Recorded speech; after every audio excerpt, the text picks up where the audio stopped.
जी दोस्तों इस टाइम मौजूद हाँ पंजा साहब की धरती से हसन अब्दाल जिथे बाबा गुरु नानक जी का पंजा लगा है पत्थर के उत्ते।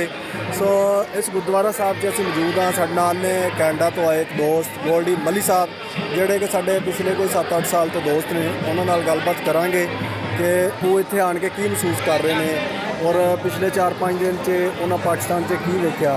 सो मली साहब पहले तो पाकिस्तान तुहानूं जी आया नहीं। धन्यवाद जी, बहुत बहुत शुक्रिया पाकिस्तान वाले सारे वीरां दा, खास करके भट्टू साहब का, अहमद रजा साहब पंजाबी प्रजा टीवी तो, अंजुम गिल वीर, एक मियाँ जी कमालिया वाले जो कि इस टाइम इटली ने, उन्होंने भी स्पैशल धन्यवाद। होर सारे वीरां दा धन्यवाद। बहुत वधिया लगा जी। ये साडे पुरखियां दी बाबे नानक की धरती है। बाबे नानक ने इत्थे जदों जुल्म का चढ़िया होया सी उदों इत्थे आके बैठे सी। भाई मरदाना जी नूं प्यास लगी उदों तो बाबा जी ने, भाई मरदाना जी ने कहा बाबा जी पानी पीना। बाबा जी कहते पानी का उत्तों बंद किया होया। फिर बाबा जी कहते मरदाना जी कहते तुसीं खोलो, किन्ने खोलना बाबा जी। फिर बाबा जी ने उत्तों बड़ी कंधारी ने वो बहुत हंकारिया होया सी उदों, उन्होंने अपने ताकत दा सी भी इन्हां नूं मैं दब दूँगा। उन्होंने उत्तों पत्थर सुट्टिया जो बाबा जी ने अपने पंजे नाल रोकता। ये वो स्थान है, इस दे थल्ले पंजा साहब लगा बाबे गुरु नानक देव जी का। तो उस तो बाद बली कंधारी भी बाबा जी का मरीद हो गया। ये वो पवित्र स्थान है जिथे अज रौनक लगियां ने, नगर कीर्तन निकलते हैं जी।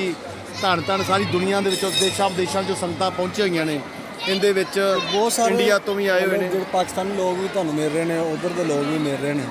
तो बहुते तो तुहानूं जानन पछाणन वाले निकलते हैं, जिहड़े खासकर उधर के मिलते हैं। वीर पता की गल है, अपना ना पंजाबियों का खून एक है, बोली एक है, भाषा एक है। अगर तुसीं उधर जाओगे, कई तो तुहाडे जानकार साडे उधर निकल आउंदे ने, जे इधर आउणे असीं सानूं कोई ना कोई घुम फिरा के निकल ही आउंदा जान सकदा। क्योंकि सिख कम्यूनिटी तुहानूं पता फैली पूरी दुनिया 'च, पर पापूलेशन बहुत थोड़ी है। उहदे करके एक दूजे नूं जिथे भी जाने असीं कोई ना कोई जान पछाण निकल ही आउंदा। इवें तुसीं जदों किते तुहाडे रैफरेंस तुसीं इत्थों पाकिस्तान के थ्रू तुहाडा रैफरेंस निकलिआ है उत्थे, उवें ही है बाबे नानक का सारा कुछ। ਜਿਹੜੇ ਲੋਕ ਹੁਣ ਤੱਕ ਇੱਥੇ ਨਹੀਂ ਆਏ, ਜਿਹੜੀ ਯੰਗ ਜਨਰੇਸ਼ਨ ਆ, ਬਹੁਤ ਸਾਰੇ ਲੋਕ ਇਸ ਤੋਂ ਨਹੀਂ ਆਉਂਦੇ ਤੇ ਪਾਕਿਸਤਾਨ ਦਾ ਵੀਜ਼ਾ ਲੱਗ ਗਿਆ ਤੇ ਅਸੀਂ ਕਿਸੇ ਹੋਰ ਮੁਲਕ ਨੂੰ ਜਾਵਾਂਗੇ। ਪਾਕਿਸਤਾਨ ਤਾਂ ਪੂਰੀ ਦੁਨੀਆ 'ਚ ਬੈਠੇ ਨੇ। ਨਾ ਨਾ ਵੀਰ ਜੀ, ਇਹ ਤਾਂ ਬਿਲਕੁਲ ਗਲਤ ਗੱਲ ਹੈ। ਕੋਈ ਪਾਕਿਸਤਾਨ ਦੇ ਵੀਜ਼ੇ ਨਾਲ ਕੋਈ ਫਰਕ ਨਹੀਂ ਪੈਂਦਾ। ਉਹ ਉਹਨਾਂ ਮਾਤਰਾ ਨੂੰ ਪੈਂਦਾ ਜਿਨ੍ਹਾਂ ਨੂੰ ਵੈਸੇ ਕੋਈ ਦੁਨੀਆ ਦਾ ਬੰਦਾ ਵੀਜ਼ਾ ਨਹੀਂ ਦਿੰਦਾ। ਜਿਨ੍ਹਾਂ ਨੂੰ ਵੀਜ਼ੇ ਮਿਲਦੇ ਨੇ ਉਹਨੂੰ ਸਾਰੀ ਦੁਨੀਆ ਦੇ ਵੀਜ਼ੇ ਮਿਲਦੇ ਨੇ। ਹਰ ਬੰਦੇ ਨੂੰ ਕਿਸੇ ਗੱਲ ਤੋਂ ਡਰਨਾ ਨਹੀਂ ਚਾਹੀਦਾ। ਵੀਜ਼ਾ ਲੈ ਕੇ ਥਰੂ ਜਥਾ ਜਿਵੇਂ ਵੀ ਲੈ ਸਕਦੇ ਇੱਥੇ ਆਉਣਾ ਚਾਹੀਦਾ ਤੇ ਬਾਬਾ ਜੀ ਦੇ ਦਰਸ਼ਨ ਕਰਨੇ ਚਾਹੀਦੇ ਨੇ। ਪਾਕਿਸਤਾਨੀ ਭਰਾ ਬਹੁਤ ਪਿਆਰ ਦਿੰਦੇ ਨੇ, ਤੁਹਾਨੂੰ ਬਹੁਤ ਪਿਆਰ ਦਿੰਦੇ ਨੇ। ਤੁਹਾਡਾ ਹੁਣ ਪਾਕਿਸਤਾਨ ਦਾ ਵੀਜ਼ਾ ਲੱਗ ਗਿਆ, ਭਾਵੇਂ ਕੈਨੇਡਾ ਵਾਲੇ ਤੁਹਾਨੂੰ ਬੜੇ ਨਾ ਦੇਣ। ਨਾ ਜੀ, ਮੈਨੂੰ ਕਿਸੇ ਦਾ ਕੋਈ ਡਰ ਨਹੀਂ ਹੈਗਾ। ਮੈਂ ਲੀਗਲ ਆਇਆ, 1 ਨੰਬਰ ਲੀਗਲ ਆਇਆ ਜੀ। ਲੀਗਲ ਵੀਜ਼ਾ ਲੈ ਕੇ ਆਇਆ ਤੇ ਲੀਗਲ ਹੀ ਜਾਊਂਗਾ ਜਿੱਥੇ ਜਾਊਂਗਾ। ਉਹ 2 ਨੰਬਰ ਵਾਲਿਆਂ ਵਾਸਤੇ ਹੈ ਕਿ ਐਂਟਰੀ ਕਿਤੇ ਨਹੀਂ ਹੈਗੀ, ਜਾਂ ਜਿਹੜੇ ਵਿਚਾਰੇ ਮਾਤੜ ਜਿਨ੍ਹਾਂ ਨੂੰ ਕਿਤੇ ਮਿਲਣਾ ਹੀ ਨਹੀਂ ਵੀਜ਼ਾ, ਉਹਨਾਂ ਦਾ ਵੀਜ਼ਾ ਲੱਗਣਾ ਹੀ ਨਹੀਂ।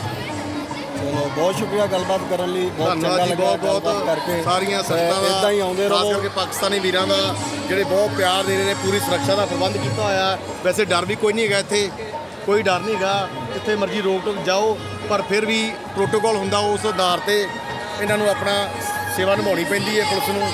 ਇਸੇ ਕਰਕੇ ਵੀਰੋ ਕੋਈ ਚੱਕਰ ਨਹੀਂ, ਆਓ ਲੀਗਲ ਤਰੀਕੇ ਨਾਲ ਵੀਜ਼ਾ ਲੈ ਕੇ ਆਓ ਇੱਥੇ। ਚਲੋ ਬਹੁਤ ਸ਼ੁਕਰੀਆ ਜੀ। ਸਾਡੇ ਨਾਲ ਸਨ ਗੋਡਲੀ ਮੱਲੀ ਸਾਹਿਬ ਜਿਨ੍ਹਾਂ ਗੱਲਬਾਤ ਕੀਤੀ। ਮਿਲਦੇ ਹਾਂ ਕਿਸੇ ਨਵੀਂ ਵੀਡੀਓ ਦੇ ਨਾਲ। ਰੱਬ ਰਾਖਾ।